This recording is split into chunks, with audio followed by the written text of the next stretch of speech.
Olá, queridos irmãos e irmãs, um ótimo dia a todos. Hoje, dia 6 de agosto de 2026. Aqui quem fala é Padre Elano Sami, da paróquia de Nossa Senhora da Glória. E hoje nós vamos celebrar a festa da Transfiguração do Senhor, uma das festas da igreja. E teremos, além desta mudança, no ordinário da missa, o Evangelho acompanha a festa. É Mateus 17, do 1 ao 9. Mateus 17, do 1 ao 9. Este evangelho e alguns outros, eles apresentam uma estética muito interessante. É como se fossem pinturas que o autor está criando. Então, são pinturas teológicas. É como se fosse, de fato, uma iconografia. E se cria todo um cenário, existe toda uma ambiência, uma ambientação, para que a gente compreenda quem é Jesus Cristo.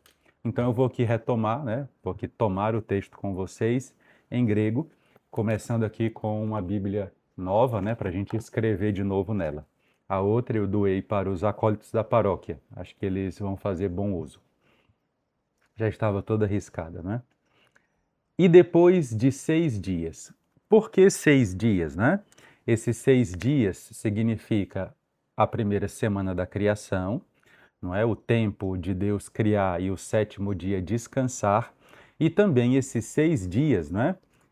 Eles representam o tempo que Moisés ficava no Sinai para receber a revelação. Então vejam que nada é por acaso. Eu acho até que omitiram isso aqui no texto em português, na tradução, mas no original, no grego, tem. E depois de 6 dias, não é? Por que esses 6 dias? 6 dias da criação, término de um ciclo de trabalho, é Jesus dizendo: Eu já fiz meu trabalho com os judeus. E também 6 dias, que é o tempo que Moisés fica para conversar com Deus, não é? E aí vocês podem tomar isso aí no livro do Êxodo, que todo o livro do Êxodo vai servir de base para essa construção da transfiguração do Senhor no Evangelho de São Mateus. Padre, quer dizer que não aconteceu? Pelo contrário, quer dizer que aconteceu e foi um evento tão forte que São Mateus vai criar uma teologia em cima deste evento. Combinado? Então não caiam nesse argumento estúpido que muita gente tomou, que é o argumento de Bultmann até, que é a ideia de que as coisas têm que ser explicadas da ótica materialista. Não, teologia supera as outras ciências. Então, seguindo, depois de 6 dias, para Lambanei, ele tomou consigo, ele carregou com cuidado. Ele vai escolher agora as testemunhas que vão viver com ele este momento. Então, quem são essas testemunhas? Petron, Jacobon e Johanen. Johanen, Pedro, Tiago e João. Os discípulos iniciais são 4. André ficou de fora aqui. Por que 3 discípulos? Temos duas explicações. Pedro como sendo o primeiro, João como sendo o último. E Tiago, o chefe da igreja de Jerusalém, que vai ser o primeiro a morrer dos 3. Primeira explicação, católica. Segunda explicação é uma explicação judaica. Por que 3? Carmelo, Sião e Sinai. As 3 montanhas de revelação, as 3 montanhas onde Deus escolhe se revelar. Carmelo, Sião e Sinai. Olha aí, meus irmãos, estamos no primeiro versículo ainda e já tem esse monte de coisa. Olha a iconografia, olha a estética aí.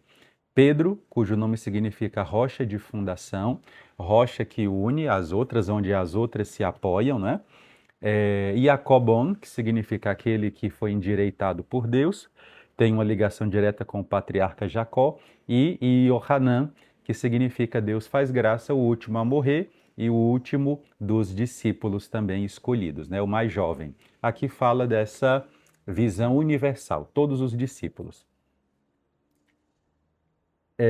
E conduz, anaferei. Eu fui pesquisar essa palavrinha aqui. Anaferei significa em grego, anafero significa levar para cima, oferecer. Olhem que palavra maravilhosa. é como se todos fossem para a montanha para o sacrifício. Todos foram se ofertar, todos ofertados. Então, aqui, meus irmãos, mostra que aquele momento se transformou em uma liturgia. Eles foram levados para cima. 6 dias depois, eles foram todos com Jesus levados para cima. E isso aqui vai ficar um argumento circular. Levados para cima, para a montanha.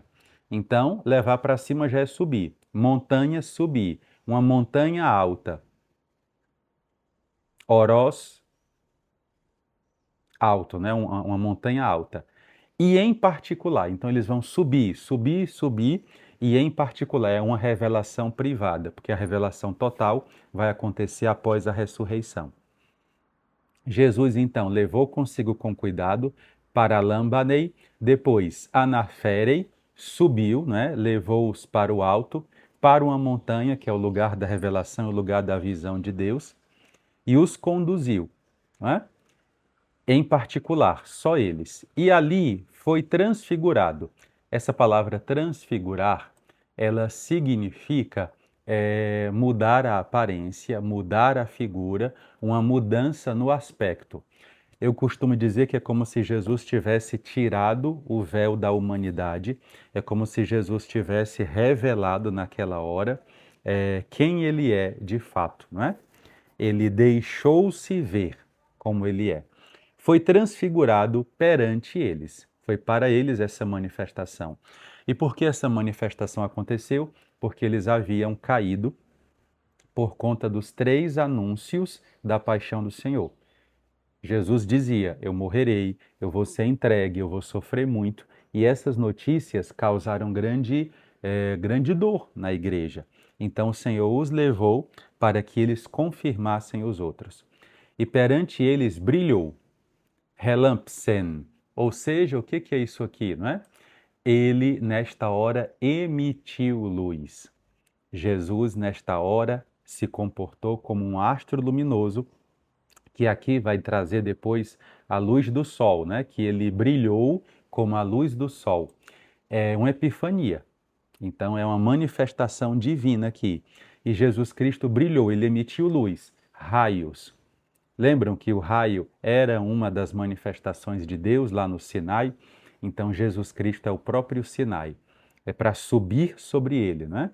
Ele brilhou e o rosto dele como o sol. Aqui temos as manifestações de Apolo, né? Mas Jesus Cristo supera todas elas. E as roupas dele se tornaram brancas como a luz, sol e luz. Aqui, meus irmãos, as roupas falam da identidade. E também essas roupas como luz nos lembram o Salmo, que a gente até canta na Semana Santa, que é o Salmo onde diz: de luz vós vos vestis como um manto. Então aqui mostra a glória, aqui mostra o peso da glória de Deus. Ele que brilha mais que o sol, é verdade pura, e ele que tem uma roupa iluminada, não tem mais mistério, não é? Nele tudo é revelado. Brancas como a luz. E eis que apareceu. O que é aqui esse apareceu? Ele deixou-se ver e apareceu, ou seja, foi permitido ver Moisés e Elias. Agora eu vou fazer uma coisa que eu não gosto muito, mas tenho que fazer. Por que eu não fico somente na interpretação católica da tradição? Porque ela é falha em alguns momentos. A gente precisa também da explicação judaica, e agora eu vou dar para vocês. Na explicação católica, Moisés e Elias, a lei e os profetas. Ok, Moisés, a lei, Elias, os profetas. Combinado. Torá, Moisés, e Elias, os Nuvim, os profetas. Mas sabe qual é a explicação correta? O que aconteceu com Moisés quando Moisés chegou ao fim? Veio um anjo revestido de luz e encontrou Moisés escrevendo o nome de Deus, e aquele anjo arrebatou Moisés. Depois nós temos Elias, que chegando ao final da sua missão, veio um carro de fogo e arrebatou Elias. Sabe sabe o nome disso aqui que eu estou dizendo? Escatologia. É o texto dizendo assim: vocês pensam que acaba com a morte? E esse é o mal do nosso século. Nosso século quer introjetar dentro da cabeça de vocês que quando se morre acaba tudo, que é o materialismo prático que eu combato tanto. Moisés e Elias foram permitidos que aparecessem, eles foram vistos, né? Deixou-se ver então onde estão Moisés e Elias. Eles estão na glória de Deus, eles estão no mundo de Deus. E por que que eles foram vistos? Olha a explicação. Porque o homem de Deus não morre como os outros. Os dois são uma prefiguração da ressurreição de Jesus. Aos três existe uma coisa em comum. Moisés teve seu corpo levado para a glória. Elias foi levado de corpo e alma. E o povo não entende, né? Quando a gente venera a Assunção de Maria, que é a nossa padroeira, e Elias está na Bíblia. Deus não pode levar uma pessoa de corpo e alma, então vocês não vão reconhecer que Elias foi arrebatado. E Jesus, que não só terá o seu corpo glorioso como Moisés, não só vai para o céu de corpo e alma na ascensão, mas o Senhor também vai ressuscitar. Por isso que Moisés e Elias não estão no meio, eles estão ao lado, porque a glória de Jesus é maior do que a glória deles. Então foi permitido ver Moisés e Elias conversando com ele, ou seja, Jesus é maior que a Torá, Jesus é maior que os profetas. Conversando com eles. Tomando a palavra, Pedro disse a Jesus, Senhor, Kyrie, é bom estarmos aqui. Se queres, teles, né? Se é o teu propósito, vamos fazer aqui 3 tendas. Por que tendas? Eu vou explicar agora. Festa de Sukkot. A festa de Sukkot é a festa das tendas ou dos tabernáculos. Ela representa para os judeus uma das celebrações, né, um dos calendários de procissão, inclusive, dos mais importantes da Bíblia. Serve para lembrar os 40 anos em que Deus cuidou do seu povo que peregrinava pelo deserto. E também para lembrar a libertação da escravidão do Egito. Durante 7 dias, os judeus construíam e habitavam em cabanas, chamadas de sucás, por isso que é Sukkot. Essas cabanas lembram a fragilidade das estruturas e a proteção real que vinha de Deus. Quem protegia esse povo no deserto? Eram as cabanas? Não, era Deus. Inclusive, eles tinham um gesto muito bonito. Eles faziam as paredes, Moisés e Elias, mas quem cobria a cabana era Deus. Então, o que nos dá estrutura? A lei e os profetas, a Torá e a conversão. Mas quem coroa, quem cobre, quem protege é Deus. Festa das colheitas, como a festa de Sukkot, coincide com o outono em Israel, é momento de celebrar o fim das colheitas agrícolas e agradecer o sustento e as provisões recebidas na terra. Exatamente o tempo que nós estamos vivendo agora, da transfiguração do Senhor. E nesta festa, em João 7, Jesus subiu a Jerusalém durante Sukkot e ali ele disse: Eu sou a água viva e eu sou a luz do mundo. Porque nessa festa eles celebravam o candelabro de ouro, a menorá, e também celebravam a chegada da água em Jerusalém pelos aquedutos que foram construídos. Aí Jesus diz: Em mim não precisa menorá, nem precisa de água. E em Mateus, o que é que Jesus está dizendo? Eu supero Moisés, eu supero Elias. Eu supero o templo, eu supero todas as cabanas. Eu sou a proteção de Deus. Se abriguem em mim. Entrem agora na cabana que sou eu. Olha que coisa linda, meus irmãos. Por isso que eu rezo com a palavra. A palavra me converte. Entrem em mim, eu sou o Deus que protege vocês. Ainda estava falando, o que ele falou? Vamos fazer 3 tendas, né? E aqui a gente vai ficar celebrando Sukkot. Porque também, aqui eu vou lembrando e vou dizendo, porque também era, segundo a tradição, nessa festa que o Messias ia chegar. E quando o Messias chegasse, os judeus tinham que estar nas tendas ao redor de Jerusalém.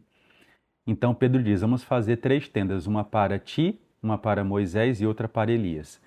Aqui Pedro reconhece a glória de Jesus, de Moisés e de Elias. Até porque Elias, ele aponta para a Torá. e a Torá aponta para Jesus. Por isso que ele é maior. Então não é só uma questão de lei e profeta, é a ressurreição, né? É a glória de Deus que está completa em Jesus. Ainda estava ele falando, e eis que uma nuvem. O que é essa nuvem, padre? A nuvem é a nuvem que conduzia o povo lá no deserto. A nuvem é a nuvem que descia sobre o tabernáculo quando as pessoas celebravam no tabernáculo durante os 40 anos. Então, é a nuvem da glória de Deus. A glória de Deus desceu. Uma Shekinah, igualzinho ao Antigo Testamento. Desceu a glória de Deus.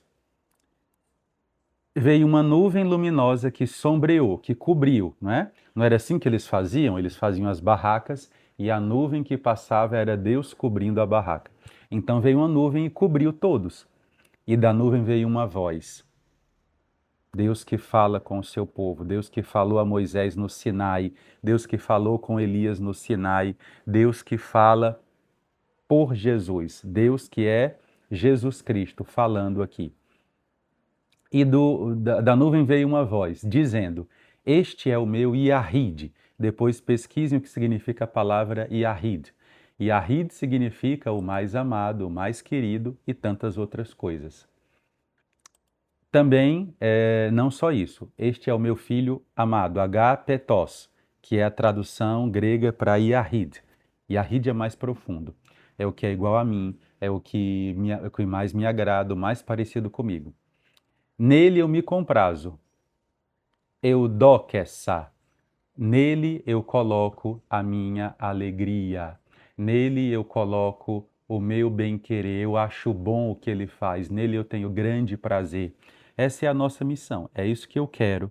Digo a Deus aqui, agora quebrando a quarta parede e rezando. Eu quero que Deus um dia olhe para mim e diga: você também é um filho querido, você também é Yahid, e você também me agrada com as suas ações. E como eu estou longe, eu preciso me converter muito. Este é o meu filho muito amado, nele eu me comprazo. Tem uma expressão em hebraico, né? Mas apareceu aqui em grego. Eudokeo, né? Estou bem satisfeito, acho bom, me agrada, me deleito. Eu me deleito nele. Ouvi-o. Por que, padre, ouvi-o? Qual o primeiro mandamento? Shema Israel. Não é mais para ouvir apenas o mandamento. Não é mais para ouvir apenas o livro. Agora é para ouvir o meu filho. Ele é o novo Shema. Ouvi-o, escutai-o. E ouvindo, os discípulos caíram com o rosto por terra. O que é cair sobre o rosto? Uma Shekinah. Toda vez que Deus se manifesta, a nossa humanidade desmorona porque não suporta. A glória de Deus é pesada. Inclusive, a palavra glória significa isso, né? É o peso da glória de Deus. Então, o Senhor está dizendo, kavod, o peso, a honra, não é? O peso da glória de Deus. É aquilo que é pesado, aquilo que tem referência, não é? Essa é a glória. E tem outra expressão que é a palavra beleza, não é? A glória também, que é a beleza, o esplendor, não é? O esplendor da glória é uma coisa. E kavod, o peso da glória. Por isso que eles caem por terra, o peso da glória de Deus, né? Caindo por terra com o rosto, temeram grandemente o peso da glória, kavod.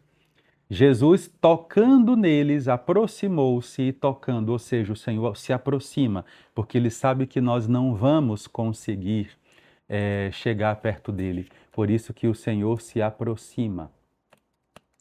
É nessa hora que a gente entende porque que a palavra é kavod. Então o Senhor se aproxima, o Senhor se manifesta neste instante. E ali, ele se aproximando, toca neles. O que é tocar? É trocar de lugar. Toca neles e diz, levantai-vos, que significa endireitai-vos, colocai-vos de pé. Não temais. E erguendo os olhos deles, agora com visão espiritual, a ninguém mais viram, senão somente a Jesus, porque eles ainda vão contemplar a cruz, e ali a glória vai estar completa. Curta, comente, compartilhe, em nome do Pai, do Filho e do Espírito Santo. Amém. Muito obrigado pela sua companhia. Hoje celebra conosco na Festa da Glória Dom José Luiz de Vasconcelos e depois temos show com Emanuel Nazareno, uma noite maravilhosa de bênçãos aqui na nossa festa. Conto com vocês até lá, se Deus quiser. Se você gostou, Se você entendeu alguma coisa a mais, não deu tempo de falar tudo, paciência, mas se você gostou, agora é sua vez de fazer essa palavra chegar longe. Grande abraço, até amanhã, dia 7, se Deus quiser. Tchau, tchau.